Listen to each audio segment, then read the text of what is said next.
Jai Gurudev, politics is undoubtedly one of the most demanding professions, requiring individuals to navigate constant pressure, deal with public scrutiny, and make critical decisions under stress. But what if the path to effective leadership is rooted in something as ancient as yoga, meditation, and pranayama? Today, we are joined by an art of living expert to discuss how these techniques can enhance a political career, fostering both personal growth and more impactful leadership. Welcome, and thank you for joining us. Jai Gurudev, and thank you for having me. It's a pleasure to discuss this important topic.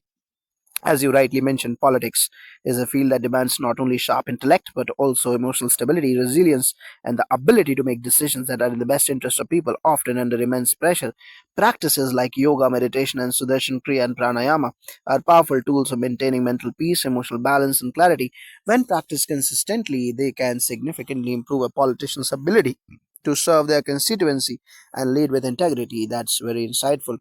Politics is often seen as a high stress profession. Can you elaborate on how yoga and meditation help politicians handle stress and maintain composure in the face of constant challenges? Absolutely, politics by nature is a field of immense pressure. There is the constant juggling of responsibilities, managing public expectations, dealing with crises, and making decisions that affect large populations.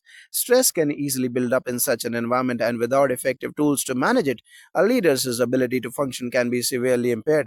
Yoga and meditation are key practices for politicians because they allow them to center themselves and cultivate a calm mind.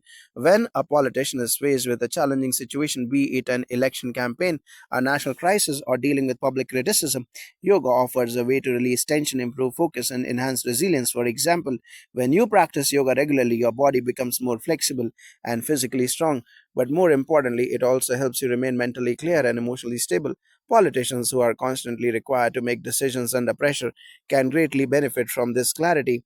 Meditation further deepens this by providing the space for introspection and emotional detachment. It helps leaders step away from immediate reactions and make decisions from a place of calm rather than being influenced by stress or emotional turmoil. So, it is not just physical fitness but mental clarity that yoga provides, which is crucial for decision making in politics. Can you talk about how practices like Sudarshan Kriya and Pranayama specifically play a role in reducing stress and fostering clearer thinking? Yes, exactly. While yoga helps with overall well being and balance, Sudarshan Kriya and Pranayama are more specialized techniques that have a direct impact on mental clarity, emotional regulation, and stress reduction. So, Sudarshan Kriya, this is a powerful breathing technique that involves rhythmic cycles of breath that work on the physical and emotional systems. The beauty of Sudarshan Kriya is that it works on deep rooted stress and tension, not only clearing mental fog but also removing toxins from the body. For a politician, this technique can be quick and a highly effective way to recharge the body and refresh the mind. It enhances clarity of thought, allowing leaders to deal with complex issues with a calm and clearer perspective. Pranayama, this is a breathing technique and practice that helps regulate the flow of energy in the body. A technique like Nadi Shodhan, alternate nostril breathing, is especially effective in balancing the mind and calming the nervous system. For politicians who often deal with fluctuating moods, public scrutiny, and sometimes volatile environments, pranayama can help stabilize their emotions and improve their ability to respond rather than react to situations. By practicing these techniques, a leader can maintain focus during high pressure moments, become more emotionally resilient, and remain calm and thoughtful when responding to criticism or making policy decisions. That is fascinating. You've already mentioned a few political leaders who practice yoga, like Prime Minister Narendra Modi and Bill Clinton. Could you share more real world examples of politicians who have incorporated these techniques into the leadership style and how it has influenced their work? Absolutely, there are several examples of political leaders who have openly acknowledged the positive influence yoga, meditation, and related practices have had on their leadership. Narendra Modi, the Prime Minister of India, Modi is one of the most prominent political leaders globally who has publicly embraced yoga. He has spoken about how yoga helps him stay physically fit, mentally clear, and emotionally balanced. His regular yoga practice is well documented, and in 2014, he played a pivotal role in promoting International Day of Yoga, which has now been adopted worldwide. He credits yoga with helping him maintain his composure and energy levels, especially given the demanding nature of his role as a head of state. Bill Clinton has practiced yoga and meditation for years and has spoken openly about how these practices helped him during his presidency. In particular, he credited yoga with helping him manage stress, improve his mental clarity, and maintain a sense of inner peace during difficult times, such as during the Monica Lewinsky scandal and the Kosovo War.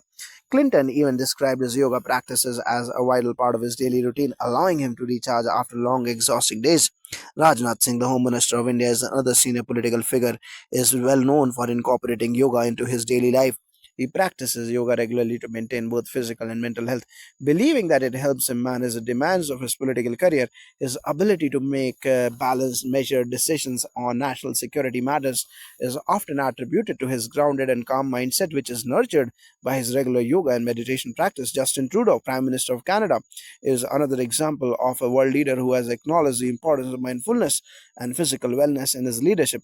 While not as vocal about yoga specifically, Trudeau has spoken extensively about the role of mental health and personal wellness in leadership. His focus on well being reflects a broader trend of leaders prioritizing emotional intelligence and mindfulness practices. These leaders demonstrate how incorporating yoga and mindfulness techniques into a political career can help them perform better under pressure, remain clear headed in decision making, and maintain a sense of emotional balance despite the high demands of their roles. It seems like there is a growing recognition among political leaders of the value of these practices for both personal well being and leadership effectiveness. Do you think this trend will continue to grow, and how do you see the role of art of living techniques evolving in the political landscape? Absolutely, I believe this trend will continue to grow as more readers realize the profound impact that inner peace, emotional intelligence, and mental clarity can have on effective governance. The world today is dealing with complex issues, global crisis, social upheaval, environmental challenges, and leaders who are not emotionally grounded or mentally clear are more likely to falter. Practices like yoga, meditation, and Sudarshan Kriya help leaders find that stability and clarity, and they are beginning to recognize that the art of living has been working with politicians and world leaders for years, offering them tools to manage stress, enhance emotional resilience, and improve their decision making capacity. As mindfulness and well-being continue to gain attention in all areas of life, I foresee more political leaders embracing these techniques not just for personal benefit but to serve their people more effectively. Shishi Ravi Shankar ji, the founder of the Art of Living, has been an advocate for integrating these practices into leadership development. His programs have reached numerous political leaders around the world, helping them realize that true leadership comes from a place of inner peace and self-awareness. This shift toward mindfulness and leadership will be increasingly important as we navigate the challenges of the future. It is clear that these practices are not only helpful for individuals, but they also have the potential to transform the way leadership works on a larger scale. Finally, what advice would you give to aspiring politicians or public servants who may be skeptical about incorporating these practices into their busy careers? My advice would be simple: start small and be consistent. Even just a few minutes of yoga or meditation each day can bring incredible benefits. You don't need hours of practice to start feeling the positive effects. Begin with simple pranayama exercises or a short meditation session and gradually build your practice from there. The key is to commit to your well being not just for your own sake but so that you can serve others with more clarity, compassion, and effectiveness. A peaceful mind grounded in these ancient practices is not a luxury, it is a necessity for today's leaders. It allows you to make decisions from a place of wisdom rather than reaction. It gives you the emotional stability to weather any storm, from the mental clarity to focus on long term solutions rather than short term gains. Thank you so much for sharing these insights. It is clear that integrating yoga, meditation, and related practices into political life can not only enhance the personal well being but also contribute to better and more thoughtful leadership. Thank you for having me. I truly believe that when leaders are at peace with themselves, they can create a more peaceful, compassionate world. It's a journey worth taking for both the individual and society at large. Jai Gurudev.